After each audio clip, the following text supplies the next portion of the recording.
There's a rising tide of criticism of Donald Trump from his own supporters and from some of his fellow Republicans. It reminds me of the quiet, low-voice criticisms of President Biden's cognitive ability before he was pushed out of his re-election campaign. Nobody went out in public to get him to withdraw until it was obvious he couldn't win. That's when the knives came out and Biden was hustled out the way. It is not like that with Trump, and he's not going anywhere. But there are rumblings. Not all the troops are happy. The Hill brings it together with this headline: GOP pleads with Trump to control impulses, focus on policy. The article goes through a litany of problems. Trump goes off on tangents, like fighting over crowd size.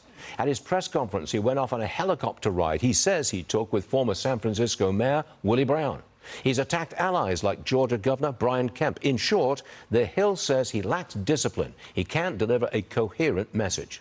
Today in the Wall Street Journal, Jerry Baker takes Trump to task. Here's the headline: Trump is looking like a loser again. Strong stuff. He writes, by my calculation, about 1/3 of Mr. Trump's remarks fell into three categories: false, obtuse, or lunatic. Don't hold back, Jerry. The most intense criticism is about his language and demeanor. He used foul language to describe Kamala Harris. How on earth will he win the vital women's vote when he uses words they hate? There are loud calls to knock it off, but he's not listening. There's no way he could be removed from the ticket. It is not the same as the Biden situation. He was removed when it became clear that his party didn't trust him to be president for another 4 years. He couldn't win the election. Trump could do the job of president, but can he win?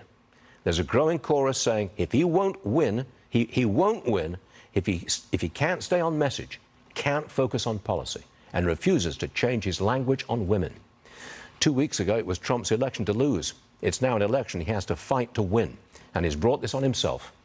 Third hour of Varney starts now.